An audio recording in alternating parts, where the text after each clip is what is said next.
Hi, I'm Scott Monroe, Food Safety Educator with Purdue University Extension, and today I'm standing in front of a field of developing pumpkins at the Southwest Purdue Ag Center near Vincennes to continue our series on the Food Safety Modernization Act produce rule and whether you as a produce grower may be covered. I'm standing in front of pumpkins to prove a point. We normally think of pumpkins as a vegetable crop. We normally think of a pumpkin as something that we eat as well as use for decoration. But you wouldn't consume a pumpkin raw. Normally, pumpkin is processed and it's cooked and put into a pie or other food item. The key here is that we seldom consume pumpkins raw. Recall that in this series we're working through a flowchart developed by FDA to help determine whether or not you as a produce grower are covered under the produce rule. We've looked at the first two criteria to determine coverage, so let's look at a couple more with this video. The next one we want to look at deals with whether or not the crop we're producing is consumed cooked or raw. The FDA flowchart asks the question, is this commodity that I'm growing seldom consumed raw?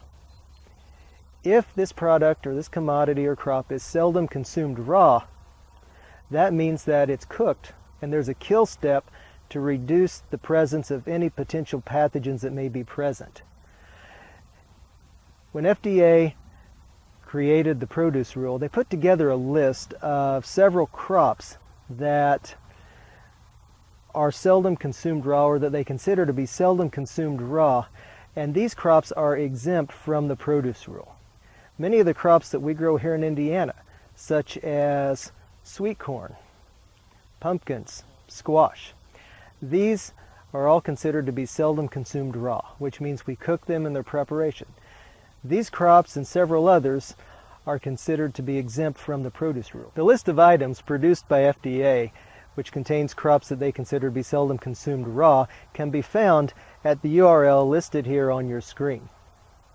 The next question that we want to ask is, am I producing my product for my own personal consumption? If I am producing produce or growing produce with the intent that I will use it for my own personal consumption, then I'm not covered by the produce rule. We can do anything we want to crops that we are using for our own personal consumption. However, when we cross that line and introduce our products into the public food supply or into commerce, suddenly we take on a greater level of responsibility to make sure that these products are produced in such a way that we reduce the chance of any microbial contamination occurring. So if we're using these for our own use, these products are not covered by the produce rule. If we're introducing them into commerce, then they may well be covered by the produce rule. In our next video in this series, we'll be taking a look at processing crops and how they fit into FDA's produce rule and whether or not they're covered under that rule.